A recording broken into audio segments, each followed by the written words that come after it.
Welcome to answer. Period of English literature में एक बहुत इंपॉर्टेंट टॉपिक है कॉमनवेल्थ पीरियड का, जो मात्र 11 साल का रहेगा, लेकिन इसमें बहुत से वर्क डिक्लाइन होने लगेंगे, थिएटर बंद होने लगेंगे। ये 11 साल जान लीजिए अलग ही लेवल पे चलेगा। हाँ, तो इसके बारे में हम लोग चर्चा करते हैं, आइए देखते हैं। पहले इसके बारे में जान लेते हैं। ये पीरियड आपका इंटररेग्नम था, मतलब दो राजाओं के हाँ अंडर ये चलने वाला पीरियड रहेगा, जिसमें आपके एक राजा रहेंगे ओलिवर क्रॉमवेल और इनके बेटे का नाम रहेगा रिचर्ड क्रॉमवेल।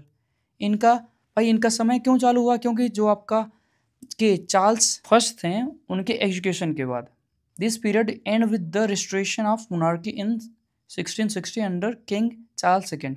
अब चार्ल्स सेकेंड के आने के साथ ही, उनके राज्याभिषेक के साथ ही इसका एंड भी हो जाएगा। मैंने बताया ना, ये केवल 11 ही साल चलेगा और 11 साल में बहुत सी चीज़ें बीतेंगी। अब इसके बारे में और थोड़ा सा चर्चा करेंगे, ठीक है। आपका हिस्टोरिकल कॉन्टेक्स्ट इसका क्या रहेगा? हाँ, कॉमनवेल्थ पीरियड का 1649 में राजा चार्ल्स प्रथम के निष्पादन के बाद इंग्लैंड को गणराज्य घोषित कर दिया गया। क्या कर दिया गया? रिपब्लिक डिक्लेयर कर दिया गया इंग्लैंड को, और राजशाही समाप्त कर दी गई। देश पर ऑलिवर क्रॉमवेल और लॉर्ड प्रोटेक्टर के रूप में शासन होने लगा। इस अवधि में कठोर प्यूरिटन आपके नियम लागू होंगे। कला पर सेंसरशिप आएगा, नाटकों मनोरंजन का दमन होगा, नाटकों व मनोरंजन का दमन होने लगेगा।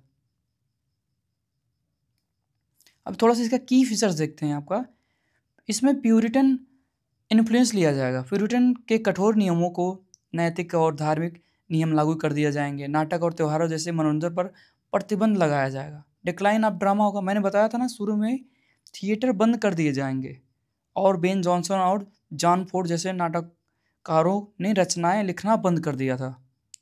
अब पूछा जाए कि कॉमनवेल्थ पीरियड में किसने रचनाओं को लिखना बंद कर दिया था, किसके जवाब देंगे हम लोग? बेन जॉनसन, जॉन फोर्ड जैसे लोग। Growth of religion and political prose. इस समय का साहित्य धार्मिक और राजनीतिक विषयों पर केंद्रित था। जॉन मिल्टन और थॉमस हॉब्स प्रमुख लेखक थे। इसमें दो ही लेखक बहुत प्रमुख रहेंगे, जॉन मिल्टन और Thomas Hobbes. Lack of artistic creativity. कठोर प्यूरिटन नियंत्रण के कारण कला और रचनात्मकता प्रभावित हुए, और केवल धार्मिक और दार्शनिक लेखन ही फला फूला है इसमें, जान लीजिए। जो धार्मिक लिखेगा, जो दार्शनिक लिखेगा, वही फला फूलेगा पूरा इसमें। इसमें मैंने बताया ना, दो लेखक बड़े इंपॉर्टेंट हैं आपके, जैसे जॉन मिल्टन 1608 से 1674 तक ये रहेंगे। मिल्टन ने प्यूरिटन विचारधारा का समर्थन किया। इस अवधि में उन्होंने एरियोपैगिटिका जो 1644 जैसी गद्य रचनाएं लिखी, जो अभिव्यक्ति की स्वतंत्रता को समर्थन करती है। जैसे फ्रीडम ऑफ स्पीच को ये समर्थन करती थी। बाद में उन्होंने पैराडाइज लॉस्ट लिखा 1667 में। अब थॉमस हॉब्स 1588 से 1679 तक। हॉब्स ने लेवाथन 1651 में लिखा, जिसमें एक मजबूत केंद्रीय सरकार की आवश्यकता पर चर्चा की गई।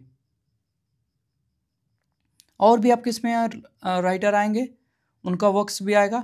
इसमें एंड्रू मार्वेल 1621 से 1678 तक इनका रहेगा, एक आध्यात्मिक कवि जिन्होंने इन Horatian ode upon Cromwell return from Ireland जैसी व्यंग्यात्मक कविताएं लिखी।